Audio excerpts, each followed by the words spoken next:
entrar a lo que nos compete esta tarde, y es exponer la palabra de Dios. Hoy nos corresponde el Salmo 18. Salmo 18 nos corresponde, son 50 versículos, no vamos a leerlos todos, pero sí vamos a exponerlos todos. Vamos a leer los primeros 3 versículos. Esos 3 versículos dicen así como está escrito. Te amo, oh Jehová, fortaleza mía. Jehová, roca mía y castillo mío y mi libertador. Dios mío, fortaleza mía, en él confiaré. Mi escudo y la fuerza de mi salvación, mi alto refugio. Invocaré a Jehová, quien es digno de ser alabado, y seré salvo de mis enemigos. Oramos. Gracias, Señor, te damos por el privilegio que nos das de venir a tu casa. Tu palabra es bendita. Tu palabra es recta. Tu palabra es verdad. Señor, inclina nuestros corazones a ella. Guíanos. Es en el poderoso Hijo amado, por quien te damos gracias. Amén. Pueden sentarse, hermanos.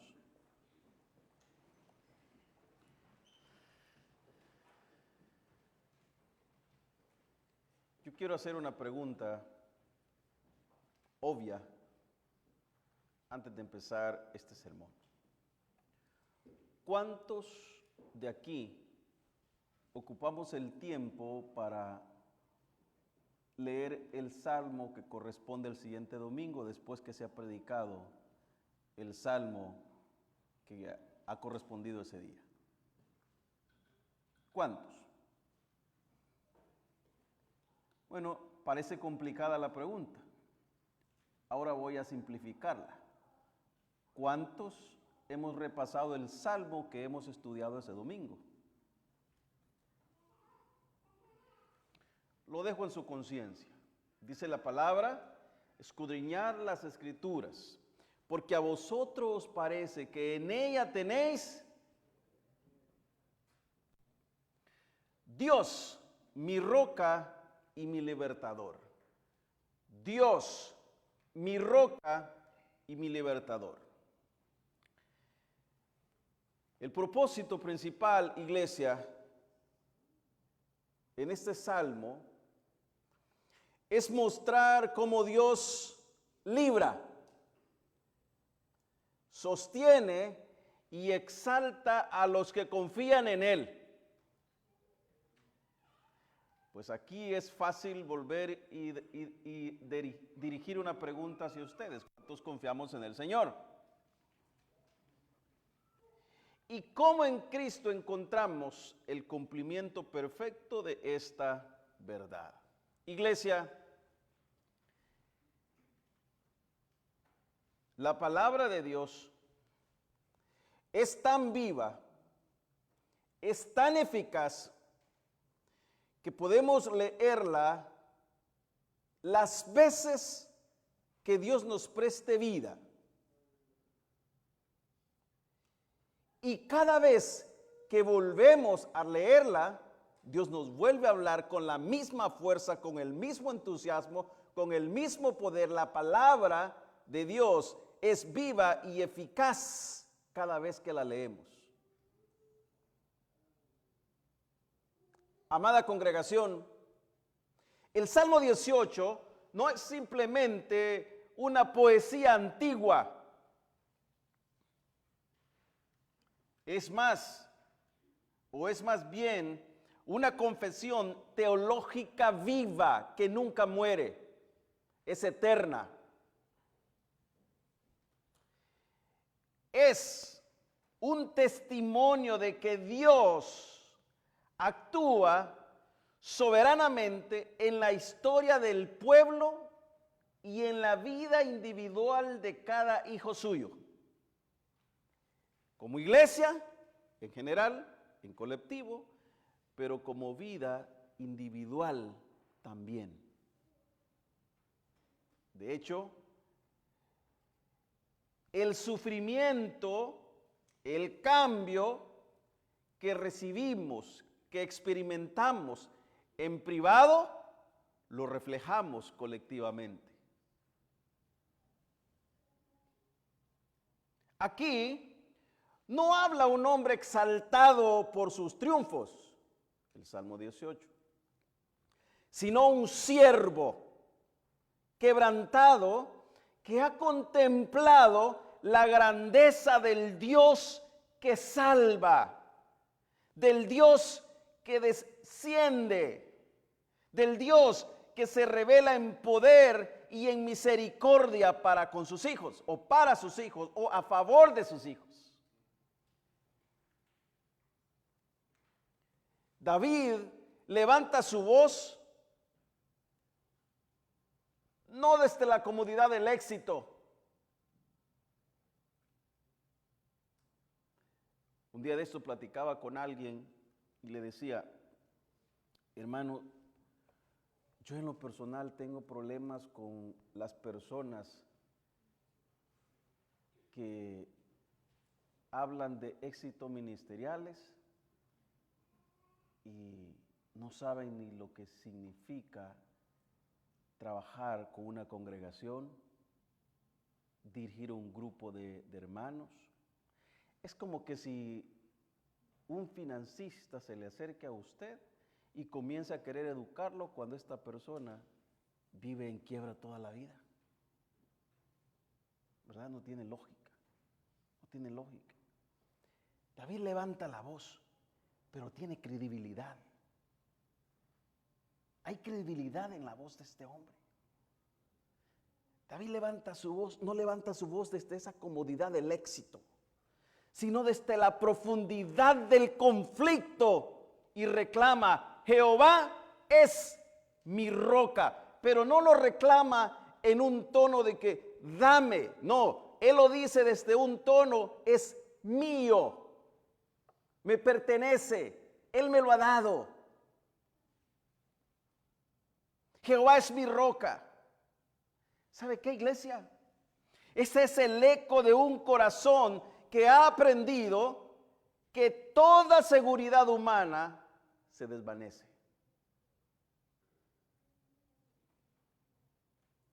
Pero Dios permanece inmutable, fuerte y fiel para con su pueblo.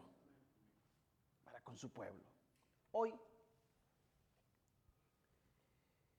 yo quiero que inclinemos nuestros oídos a este salmo. No como simples oyentes distraídos, sino como almas necesitadas de recordar que el mismo Dios que libró a David es el mismo Dios que está contigo hoy y siempre.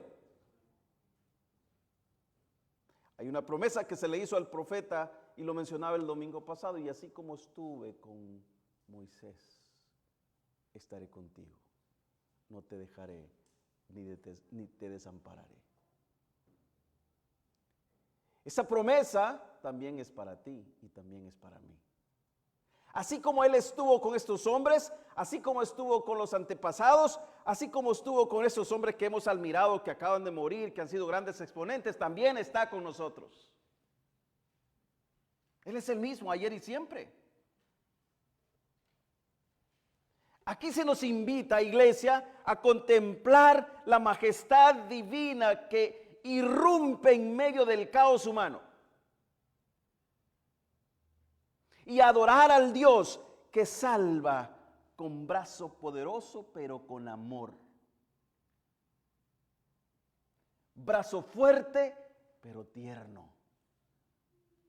El león de la tribu de Judá, pero el cordero inmolado.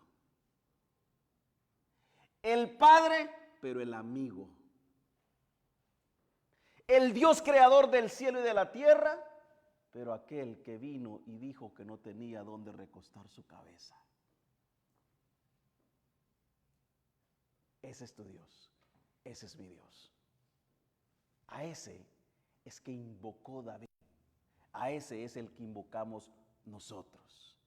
A ese es que yo te invito hoy a que inclines tu oído a escuchar por medio de este salmo. De modo pues, iglesia, que el Salmo 18 es un cántico de agradecimiento de David. Y fue creado cuando Dios lo libró de todos sus enemigos. Especialmente de su gran enemigo llamado Saúl. David había pasado años huyendo, viviendo en cuevas, soportando traiciones, inclusive de su propio hijo Absalón, y angustias. Pero al mirar atrás, reconoce que su victoria no vino por sus fuerzas, sino del Dios que nunca lo abandonó. Y cuando hablo de esto, creo que muchos haremos memoria de cómo a esta iglesia Dios nunca la ha abandonado.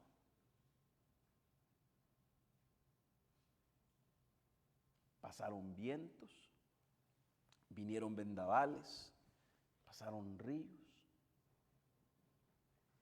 pero nuestras raíces estaban cimentadas hasta lo más profundo en la roca que es Cristo.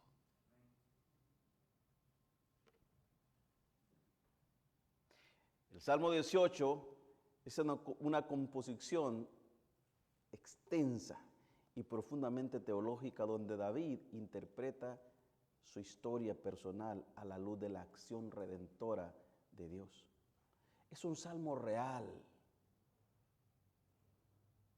pero también es un salmo de acción de gracia. Y no solamente de acción de gracias, también posee rasgos mesiánicos, pues anticipa la victoria real del siervo ungido del Señor. Cuando la Biblia habla del siervo ungido del Señor, está hablando de Cristo Jesús, el Hijo de Dios, el Cordero inmolado. El Cordero inmolado. En sus boletines está la estructura del Salmo. Hemos tomado la decisión, si usted es diligente, escúcheme bien, si usted es diligente y usted va guardando sus boletines, independientemente de quien exponga los salmos aquí, usted se dará cuenta que en el boletín va una estructura básica del salmo. Eso ayuda para que usted, al irse de este lugar, llegue en su casa y durante toda la semana usted tome el tiempo de poder leer, estudiar y aprender en una forma más fácil de digerir lo que el salmista quiere enseñarnos. De modo pues que este salmo está estructurado en 4 grandes movimientos. El Salmo 18. El primero lo encontramos del versículo 1 al versículo 3, donde el salmista hace una confesión de amor y reconocimiento de quién es Dios. Hace esa confesión de amor y de reconocimiento de quién es Dios. Usted ahí ya tiene una estructura para indagar en la palabra. ¿Cómo lo hizo? ¿Por qué lo hizo? ¿Cómo me lleno yo a través de este mensaje? David declara los nombres y atributos de Dios como su roca. Hermanos, ¿cuántos de aquí hemos visto ese lugar llamado Petra? Más de en alguna ocasión. ¿Qué es lo que le impresiona a usted de ese lugar? ¿Qué es lo que le impresiona? Es majestuoso, ¿verdad? Majestuoso. piedras, rocas grandes, enormes, algo inamovible, algo que si el ser humano viene y lo golpea, no fácilmente lo quiebra. Tiene que haber una fuerza. Bueno, de hecho, el libro de Nahum dice, ante el poder de Dios, ante la ira de Dios, los montes, las piedras tiemblan, se parten en dos. Y termina diciendo esa frase, esos textos en Nahum: ¿quién puede permanecer de pie ante la ira de Dios? Pero David está diciendo que Dios es su roca, es decir, que Él está parado en un lugar que es inamovible y que nada lo va a mover. Y tiene el por qué decirlo. Acaba de pasar un momento difícil, duro, que su hijo lo ha traicionado. Ha tirado el pueblo en su contra. Ha huido. Saúl lo quiere matar. Se ha escondido en cuevas. Y después de que Dios lo ha salvado de esto, él levanta la voz y dice: no, es que Dios es mi roca. Y no solamente su roca, porque usted y yo podemos estar parados en la roca, pero no tener fortaleza. Entonces lo dice después. Dice, Dios es como su roca, y después dice fortaleza. Pero no solamente la fortaleza, sino que también ese Dios es su libertador, y no solamente su libertador, sino que también dice que es su refugio. Es decir, si tú y yo estamos parados en la roca, pero no hay fortaleza, no hay libertador y no hay refugio, nos llevará el viento. Pero como Dios es todo para nosotros, es tu refugio, es tu libertador, es tu fortaleza, y te has cimentado en la roca. Yo quiero que ahora lo vean al revés. Refugio, libertador, fortaleza y roca. Y roca. Aquí se establece el fundamento teológico de este salmo. Toda la salvación proviene del carácter mismo de Dios. ¿De quién es Dios? ¿De quién es Dios? Fase número 2 del salmo, de los versículos 4 al 19. Él habla de la intervención divina en medio del peligro. La intervención divina en medio del peligro. Y él usa imágenes cósmicas para describir cómo Dios irrumpe en la historia.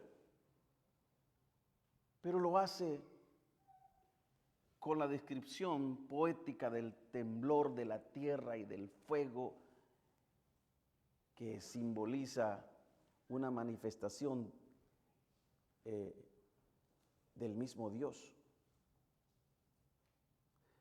En la teología se conoce como la manifestación teofánica del poder divino que desciende para rescatar a su siervo. Usted quizás estará preguntando, ¿qué es eso, pastor? Bueno, una teofanía es una manifestación visible o perceptible del Dios al ser humano. Es decir, momentos específicos en la historia bíblica donde Dios, que es invisible e inmaterial,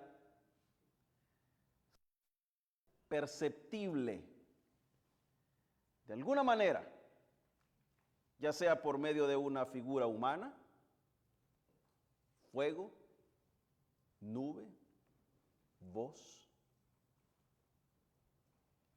o algún otro signo. Ejemplos de ello es cuando Jesús, su hijo, estaba a punto de ser bautizado. ¿Se acuerdan? Que dice la palabra, y se oyó una voz del cielo que decía, ¿cómo decía, iglesia? Este es mi hijo amado. ¿Quién lo está diciendo? El Padre. ¿Refiriéndose a quién? A su Hijo. Y esto lo hace para comunicar al hombre quién es Él, quién es Dios. Número 3, de los versículos 20 al 30, la tercera fase en la que está compuesta este salmo. Y él habla de la respuesta de Dios a la integridad de su siervo.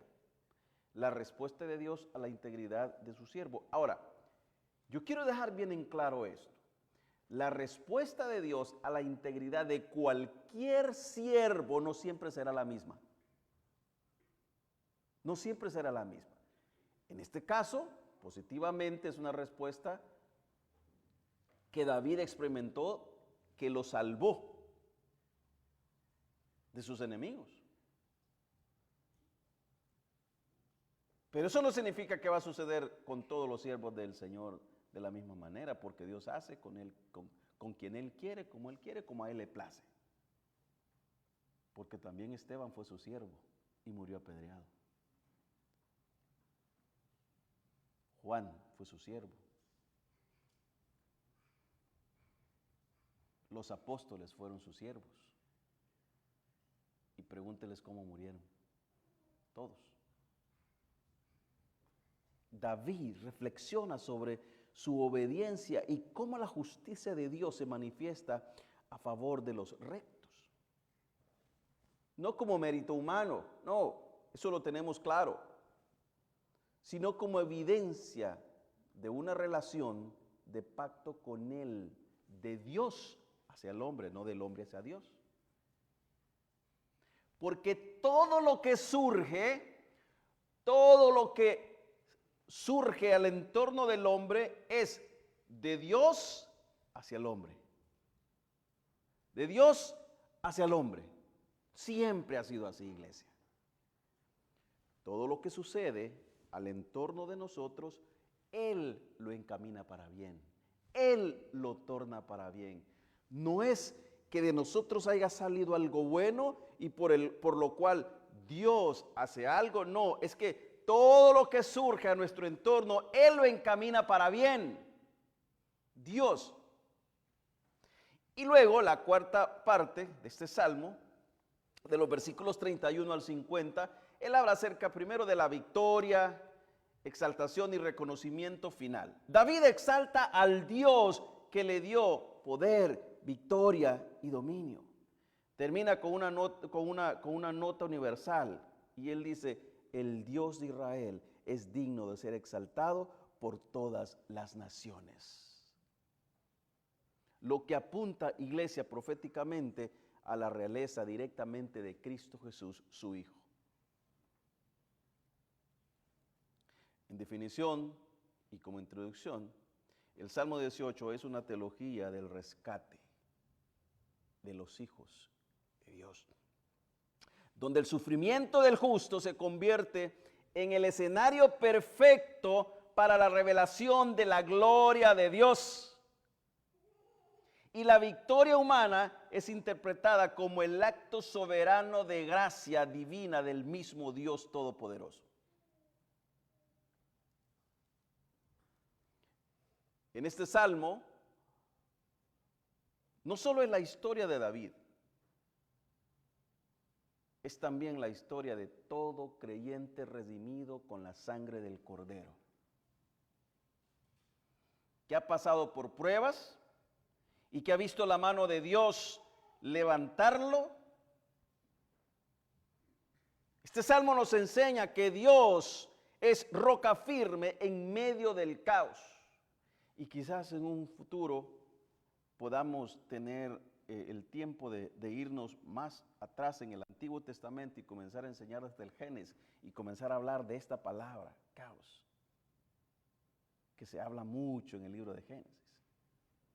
Un desorden.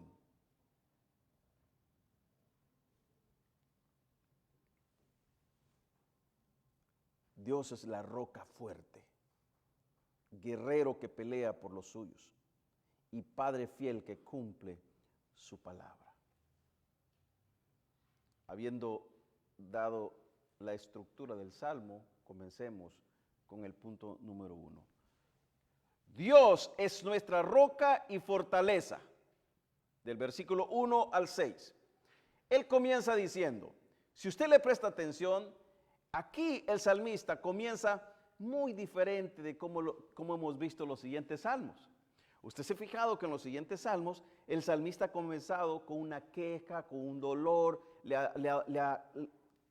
ha dicho a Dios, Dios, sálvame, mis enemigos son muchos, pero el justo está siendo agobiado, los enemigos se levantan y luego él dentro de esas pinceladas resaltan ciertas líneas donde habla de que Dios es fuerte, Dios es fiel, pero ese escenario denso que él muestra, ahora lo vemos como por un espejo en el Salmo 18 y él comienza diciendo, como que si ha tenido un respiro el salmista y ha dicho,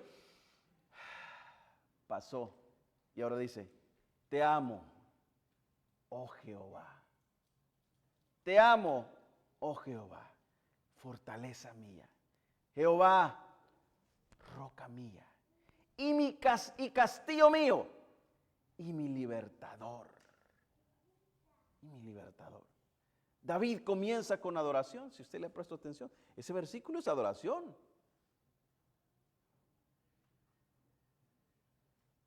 Usted y yo no nos imaginamos, quizá David pudo estar inclusive con las manos levantadas, adorando a Dios y diciéndole, te amo Señor, tú eres mi refugio, tú eres mi libertador, castillo mío, roca fuerte, tú eres mi libertador.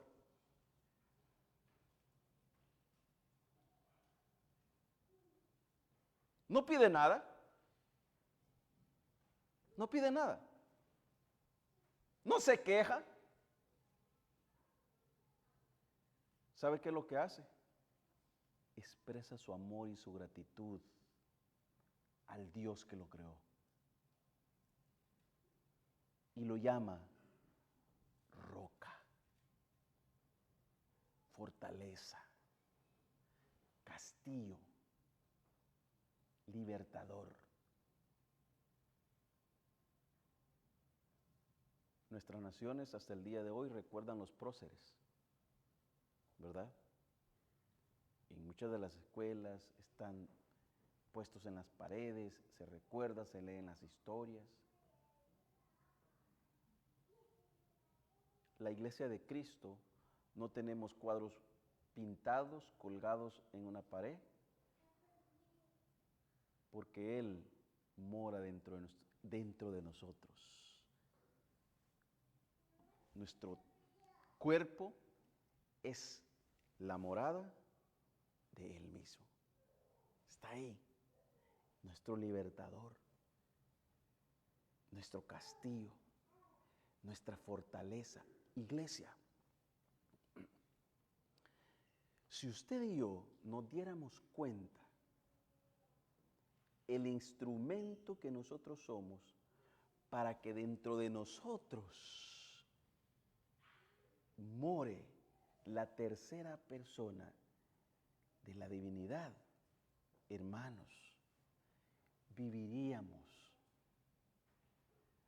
con el gozo más grande que el hombre haya experimentado, con el entusiasmo más grande de querer congregarnos, de querer servir, de querer cantar, de querer hacer todo para la gloria del Señor, porque nosotros tenemos dentro de nosotros nada más y nada menos que al Dios mismo todopoderoso.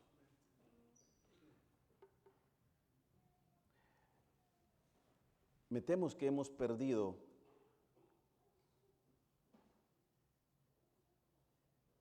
el valor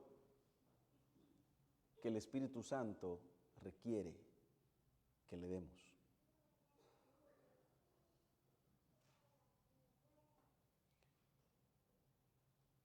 Usted es ese depósito donde Dios se ha enfrascado y está ahí por medio del Espíritu Santo. el 3 veces santo, el que hizo el cielo y la tierra, el que con su palabra hizo que todo el universo fuera el universo, el que con su poder hizo que el mar se partiera en dos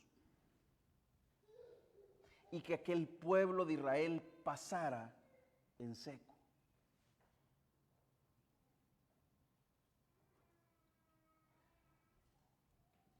Hay una historia de un muchacho universitario que dice que estando en una de sus clases, llega el profesor y dice, yo no creo en eso que dicen que el pueblo de Israel se ahogó en el mar porque se ahogaron y que el pueblo de Israel había pasado en seco. El pueblo de Israel pasó en seco porque el mar estaba seco. Y uno de los estudiantes dice que le dijo, maestro, entonces si usted cree, si su teoría es que el mar estaba seco cuando el pueblo de Israel pasó, entonces el milagro es más grande. Porque imagínense que el mar seco y el pueblo que venía atrás, que venía persiguiendo, se ahogaron.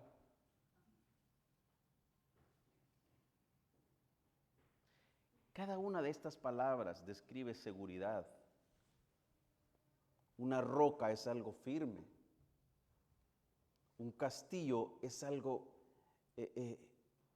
es protección. ¿Cuántos hermanos han visto películas de época? ¿Qué era lo que hacía el ejército en aquellos entonces? Aparte de ir a pelear, proteger las murallas del castillo. Porque si llegaban a perder territorio y lograban entrar, habían perdido la batalla. Habían perdido la batalla. Lo que está diciendo David es esto. Él es mi roca, pero también en mi castillo, es decir, estoy dentro donde hay murallas impenetrables que el enemigo no podrá contra nosotros. Y usted puede decir, pastor, eso suena bien así como aquello, ¿verdad? Bueno, ¿qué dice el Salmo 91? Y caerán a tu lado 1000 y 10,000 a tu diestra, mas a ti, ¿saben por qué? Porque tú estás dentro de ese castillo que está rodeado con esas murallas. Mas a ti no llegarán. Seguridad, una roca es algo firme, un castillo es algo de protección, una fortaleza, es una defensa, es una muralla impenetrable, es aquello que Dios puso para que Adán no regresara al huerto del Edén. No se podía ver, pero impenetrable. Impenetrable. En otras palabras, Dios fue el refugio de David cuando todo se derrumbaba. Apliquemos el pasaje. Dios es tu refugio cuando todo se derrumba. Iglesia, pueden estar bombardeándote y tú estás sintiendo que el polvo de todo lo que cae, te cae en la cara, te cae en el cuerpo, te pega, te golpea, te mueve inclusive el viento, te estremece el golpe, el ruido, pero tú, si estás parado en la roca que es Cristo, Él es tu castillo, Él es tu protección, Él es tu fortaleza y Él es tu defensa. Nada tocará a sus hijos. Nada tocará a sus hijos. Y el versículo 6, David dice, en mi angustia invoqué a Jehová y mi clamor llegó delante de Él. Aquí hay una verdad profunda. Dios escucha el clamor de los que confían en Él.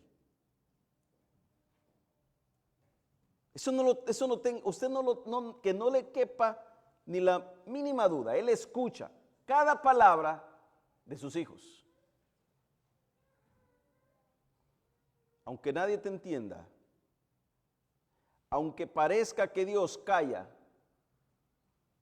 su oído está atento a quienes claman con fe, porque a Él correrá el justo. Iglesia, cuando la vida se vuelve difícil, no busque consuelos en las personas o en ti mismo.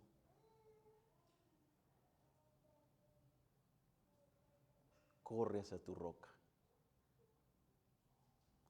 El creyente maduro aprende a descansar en Dios antes que en los demás, antes que buscar soluciones humanas. Aprende a descansar en Dios, porque sabe que Dios es su Señor, es su refugio, es su libertador, y nadie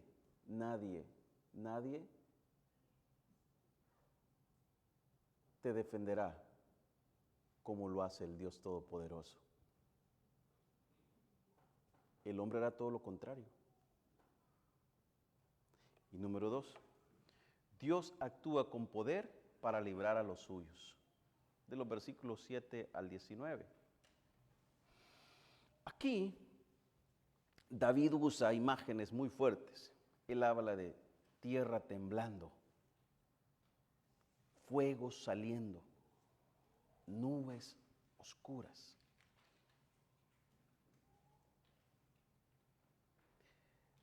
Y esto lo hace para captar la mente del oyente, de los siervos, que puedan ver, que puedan imaginarse la grandeza del Dios Todopoderoso.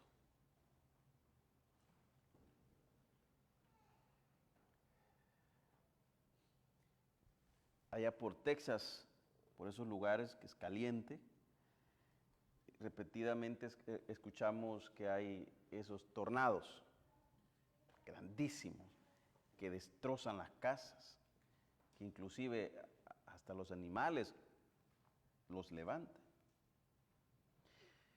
David hace una comparación similar. Él dice, la tierra temblando. Algo que provoca, que estremece. Algo que si la gente lo vive, va a salir huyendo, corriendo, a esconderse, buscando dónde salvarse, buscando dónde esconderse. Pero no tiene dónde esconderse, porque el mismo a quien David está describiendo con ese temblor, dice que también es fuego. O sea, va más allá. La tierra tiembla, Él es fuego, pero también lo describe con nubes oscuras, densas. Lo que David hace en él está describiendo la grandeza del poder de Dios cuando actúa. Miren, hermanos, cada vez que vienen huracanes y cosas, usualmente la gente dice, es que la madre naturaleza. No, es Dios Todopoderoso mostrando su poder. Por ahí había un loco diciendo, oh, que te reprendo, porque venía así la tempestad y todo eso. Hermano, es Dios Todopoderoso mostrando su poder con su creación. Si no, pregúntele a los discípulos la experiencia que vivieron con Jesús cuando estaban en el barco y mientras Jesús dormía. Dice que se levantó una gran tempestad con un viento recio que, hermanos, yo les voy a decir algo, los discípulos y muchos de los que estaban ahí no eran personas que trabajaban en una oficina y que no sabían qué era andar en el mar. No, eran personas que su vida había sido en el mar, pescadores, que no le tenían miedo a nada, que más de alguna vez habían vivido alguna experiencia donde el mar se había embravecido, pero no como esa vez. Dice que se embraveció tanto que sintieron temor a punto de morir, o sea, que sintieron que iban a morir, que ya no lo iban a hacer. Jesús, calmado, sale y con su palabra manda a callar la gran tempestad. Y aquellas aguas se apaciguaron. Y hubo gran bonanza. ¿Sabe qué significa eso? Silencio, paz, tranquilidad de ruido.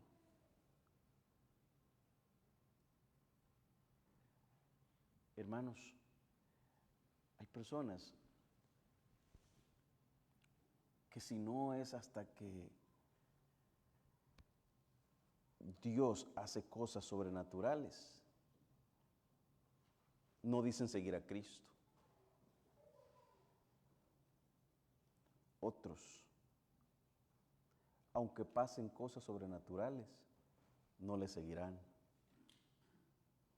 Otros, a los que la gracia nos ha alcanzado, nos bastó ese mensaje sublime, glorioso, divino de salvación para seguirle. Y a estos que le seguimos se nos fue dado un nombre, hijos suyos, pueblos suyos.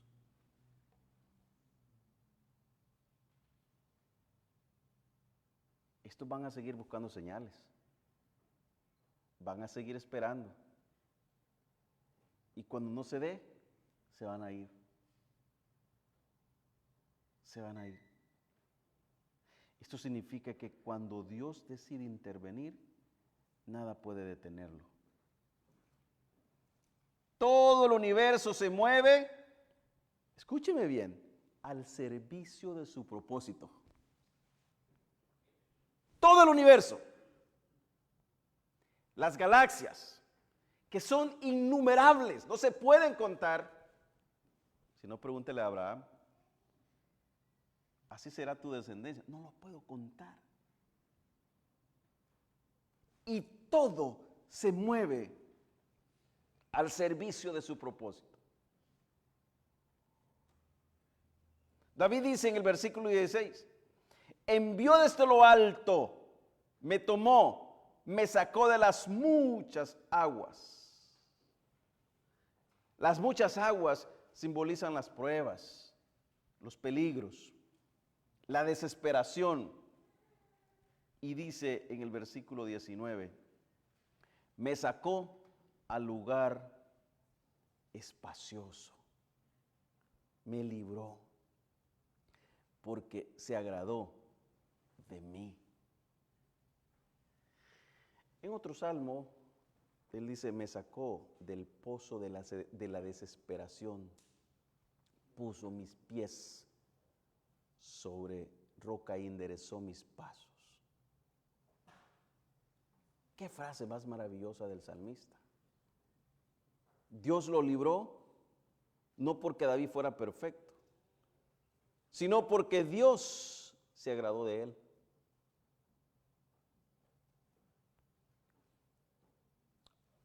Mejor dicho, a Dios le plujo salvarlo, como a Dios le plujo salvarte a ti y salvarme a mí. ¿Qué de bueno vio en nosotros, iglesia? Pregúntese usted, ¿qué de bueno Dios vio en mí? Si aún siendo sus hijos, le desobedecemos.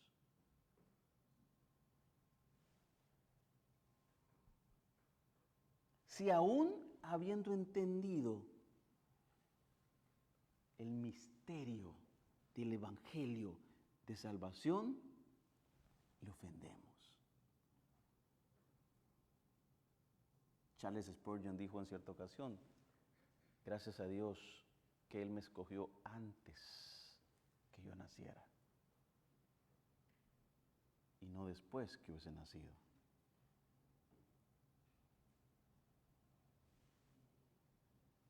Dios nos libra.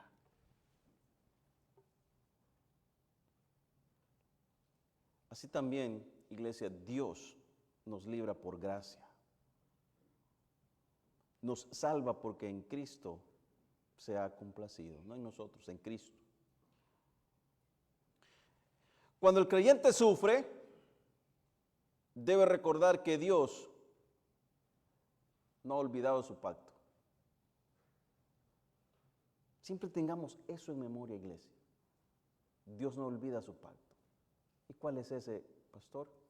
Él estará contigo siempre. Él prometió. De hecho, Él a través de Cristo Jesús les dijo a sus discípulos, me voy, pero no los dejo huérfanos. Rogaré al Padre. ¿Y por qué digo Él a través de Cristo Jesús? Porque Padre e Hijo y el Espíritu Santo son uno.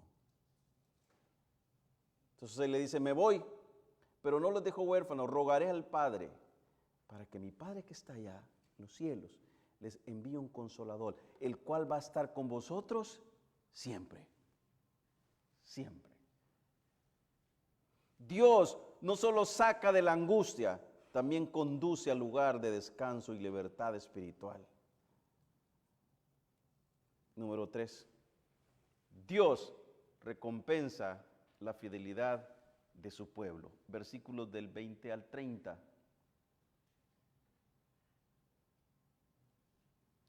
Fíjese que el salmista hace una declaración importante. Él dice, Jehová me ha premiado conforme a mi justicia. Esta frase puede parecer que David se jacta de su propia justicia, pero no es así.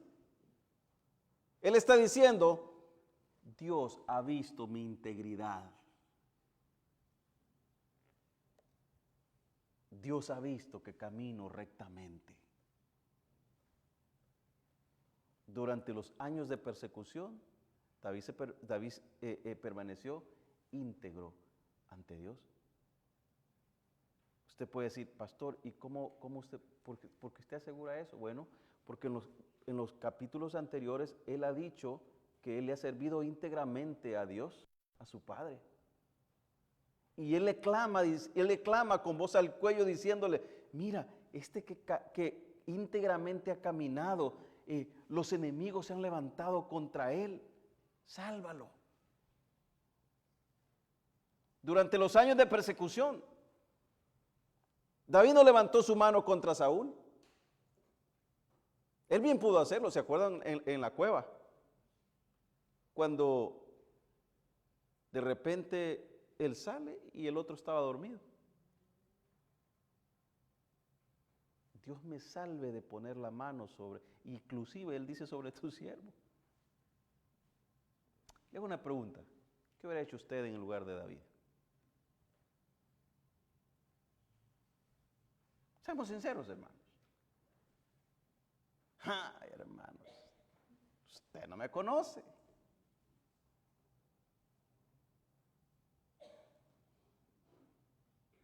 No lo hizo, no lo hizo.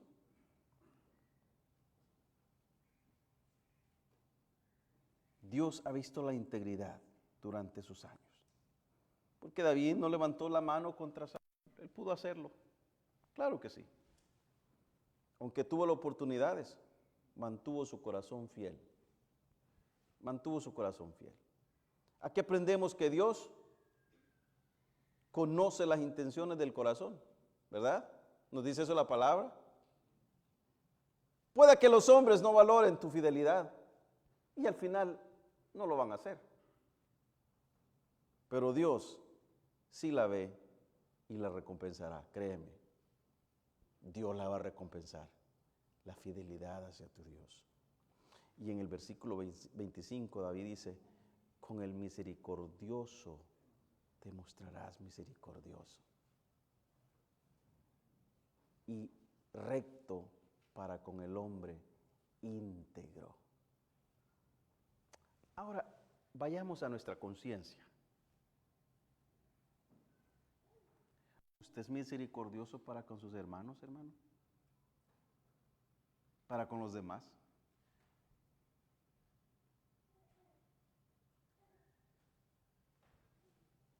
¿Usted es recto? ¿Camina con integridad? habla con la verdad. Su sí es un sí y su no es un no. Toquemos nuestra conciencia a la luz de este pasaje.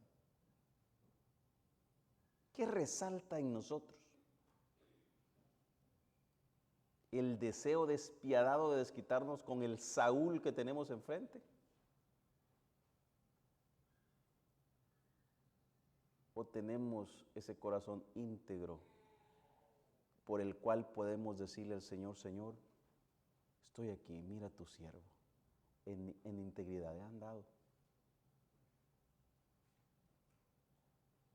Cuando veo ahora lo que David habla aquí y comienza en el Salmo, desde el versículo 1, tiene peso. Ahora sí, puedo ver que lo que David ha dicho es verdad. Por esa razón, sus palabras, cuando comienza a adorar al Señor, esa adoración es una adoración íntegra, que es la adoración que Él busca de su pueblo. Dice su palabra que Él anda buscando adoradores que le adoren en espíritu y en verdad. Es decir, que puedan decir íntegramente, te amo, Señor, como lo hizo el salmista. Y que puedan dar testimonio de decir, tú eres mi refugio, pero que lo hayan vivido, que lo hayan sufrido, que hayan sentido en lo más profundo de su corazón esa transformación, esa protección, esa roca, esa confianza de quién es Dios. Por ende, cuando usted eleva esa adoración, es una adoración íntegra. Entonces, usted es un adorador de los cuales Él ha andado buscando. Dios trata con nosotros conforme a nuestro andar. No porque Él cambie, sino porque su santidad se manifiesta de acuerdo a nuestra respuesta. Habló con los hijos, no con el impío. Con el impío Él vive airado todos los días. Habló con los hijos. Porque hay hijos que teniendo la mesa servida de las bendiciones celestiales y no las disfrutan. Porque están persinados en cargar sus propias cargas y no descargarlas a la cruz de Cristo. Se cargan solos y viven con ese peso. Cuando su palabra dice, venid a mí, tal como estéis, trabajados y cansados, y yo os haré descansar. Si profundizamos un poquito más, vengan a mí, yo soy tu sábado de reposo. Yo soy tu descanso. No te aferres en un sábado, aférrate en Cristo. Él es tu descanso.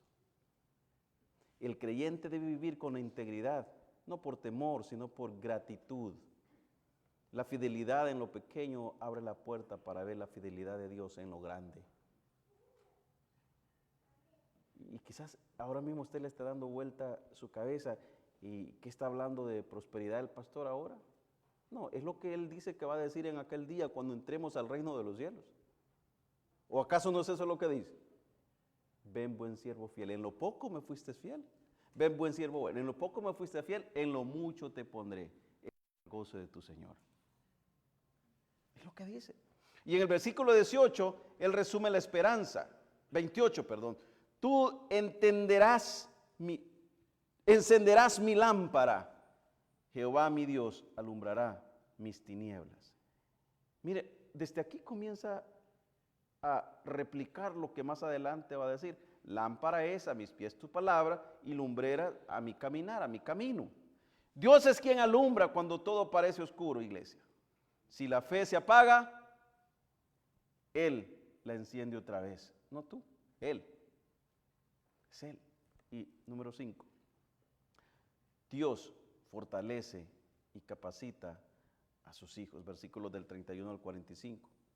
Él se hace una pregunta ahí. ¿Quién es Dios si no solo Jehová? Él hace una pregunta pero a la vez afirma que no hay ningún Dios, sino que solamente Jehová es el único Dios verdadero. Él dice, ¿quién es Dios sino solo Jehová? ¿Y qué roca hay fuera de nuestro Dios? Solo Él. David reconoce que no hay fuerza fuera de Dios. El mismo Señor le dio la capacidad para vencer sus batallas. Dios es el que se ciñe de poder y quien hace perfecto el camino. David entendió, iglesia, que sus victorias no fueron por estrategia, sino por dependencia de Él. Más adelante Él dice, me has ceñido de valor para la pelea. Has humillado a mis enemigos debajo de mí. Aquí no hay arrogancia de David. David reconoce que la victoria pertenece a Dios. Todo triunfo que tiene el creyente no es motivo de orgullo, no, sino de gratitud. Hermanos, ¿ha escuchado ustedes cuántas personas se llenan de orgullo contando sus testimonios feos? Y con el pecho erguido se paran y se sienten orgullosos. A mí me avergonzaría. Mi viejo hombre quedó crucificado en la cruz del Calvario con Cristo Jesús. Y ya no vivo yo, mas Cristo vive en mí. Y lo que ahora vivo en la carne, ¿qué dice? Y en el versículo 43, Él dice, me has hecho cabeza de las naciones. Este versículo mira más allá de David. Es una profecía del reinado de Cristo. El verdadero hijo de David. Él es quien finalmente reina sobre todas las naciones. Dios es quien reina, iglesia. Y para ir terminando, de los versículos 46 al 50. Dios exalta su ungido y muestra su fidelidad eterna. Vive Jehová, dice el salmista, y bendita sea mi roca, y enaltecido sea el Dios de mi salvación. Qué bellas palabras del salmista. Qué hermosas palabras del salmista. Viva Jehová, y bendita sea mi roca, y enaltecido sea el Dios de mi salvación. Usted sabe que David está poniendo a Dios por lo más alto, por sobre todas las cosas. David termina el salmo alabando a Dios. Después de recordar sus batallas y las intervenciones divinas, su conclusión es sencilla, pero poderosa. Dios vive y merece ser bendecido, merece ser alabado. Luego dice, por tanto, yo te confesaré entre las naciones, oh Jehová. Es decir, está diciendo, bendito sea el Dios todopoderoso, Dios eterno, bendito sea Señor. Por tanto, yo te confesaré entre las naciones, oh Jehová. Es decir, no me voy a quedar callado porque tú eres grande, tu favor es grande. Iglesia, esta declaración es profética. El apóstol Pablo cita este versículo en Romanos capítulo 15, versículo 9. Y lo aplica a Cristo. En Él las naciones, los gentiles, confiesan el nombre de Dios. El salmo cierra así: hace misericordia a su ungido, a David y a su descendencia para siempre. Aquí David habla del pacto eterno que Dios prometió de su descendencia. Un rey eterno, justo y fiel, pero que éste tiene cumplimiento en Cristo Jesús. Ese Rey es Jesucristo.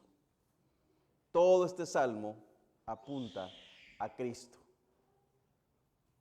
Él es nuestra roca, Cristo. ¿Quién es nuestro libertador? Cristo. ¿Quién es nuestro refugio? Cristo. ¿Quién es nuestro salvador? Cristo. ¿Quién es el guerrero que venció por nosotros en la cruz del Calvario? Cristo. ¿Quién es el ungido exaltado por Dios, su Padre, y que ahora reina para siempre? Cristo Jesús. ¿Quién es el que murió, pero que también resucitó y está sentado a la diestra del Dios Padre? Cristo Jesús. A Él se ha dado toda la gloria, toda la honra por los siglos de los siglos. Amén. Él es nuestro libertador. Iglesia, cuando veas la fidelidad de Dios en tu vida, que siempre la vas a ver. Siempre. Porque su palabra dice que nuevas son cada mañana sus misericordias. ¿O no dice eso? Nuevas son cada mañana sus misericordias.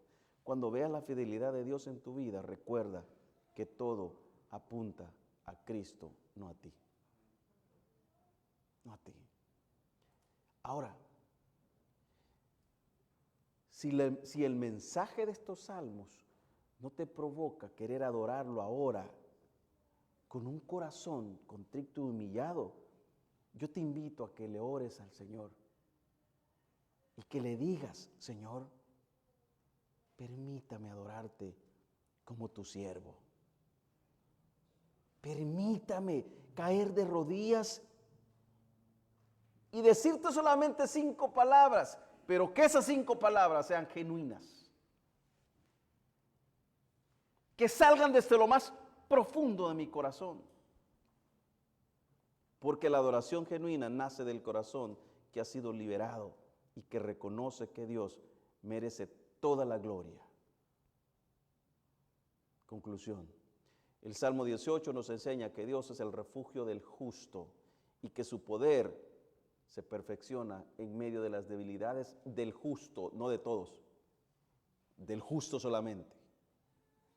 Cuando David mira atrás, no vio casualidades ni coincidencias, vio la mano soberana de Dios actuando a su favor. Es que las cosas no pasan coincidencialmente, pasan diosidencialmente. Es Dios. Así también nosotros debemos mirar nuestras pruebas con ojos de fe. Aquí, en la congregación, ahora mismo, muchas de las familias que están aquí, que no han venido, otros están aquí, han tenido semanas duras, difíciles, de lágrimas, de dolor. Pero aquí están, porque han puesto su fe en el autor y consumador de su fe. Eso es lo que Él busca. ¿Sabe por qué, iglesia? Porque Dios sigue siendo tu roca. Él escucha tu clamor. Él ha peleado por ti. Y si esperas en Él, verás su mano levantarte. Cristo es la prueba más grande de que Dios no abandona a los suyos. Cuando alguien te pregunte: ¿y cómo sabes que Él no te abandonará? Porque Él no abandonó a Cristo Jesús. Y sus promesas son verdad. Aprende a mirar atrás con gratitud, no con quejas. Como David reconoce que todo lo que Dios ha hecho, lo ha hecho para librarlo. Y eso da fortaleza a su fe. Vamos a orar. Gracias, Señor, por este momento. Gracias por este salmo que tú nos brindas. Señor, gracias.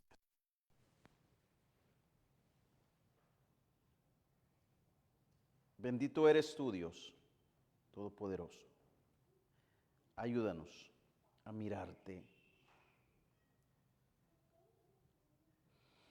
como nuestro castillo, como nuestro refugio, como nuestro Señor, como nuestro libertador. Llévanos con bien a nuestros hogares, en amor, en paz y en santidad. Gracias por tu palabra. Gracias. Pónganse de pie, iglesia. Nos despedimos. No sé si vamos a mover el equipo. Cantemos al Señor, iglesia, y nos despedimos.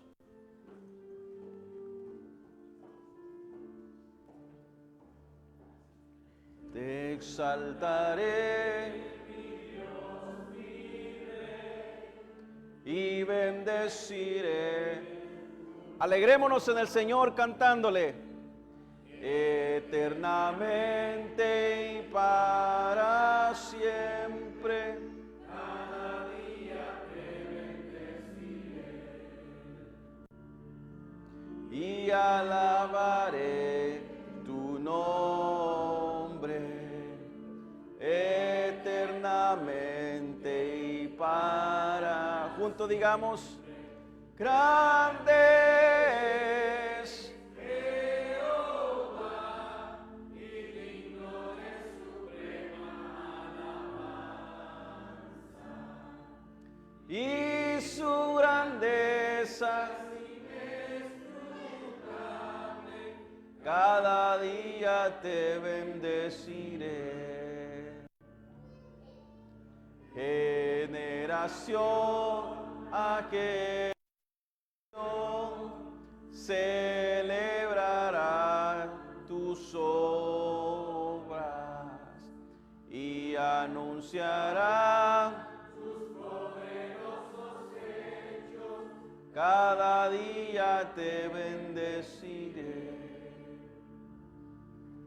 y alabaré tu nombre eternamente y para siempre. Grande es Jehová y digno de suprema alabanza, y su grandeza es inescrutable, cada día te bendeciré. Gracias te damos, Cristo Jesús. Gracias, gracias. No nos cansaremos de darte gracias, porque esto es gracia sobre gracia.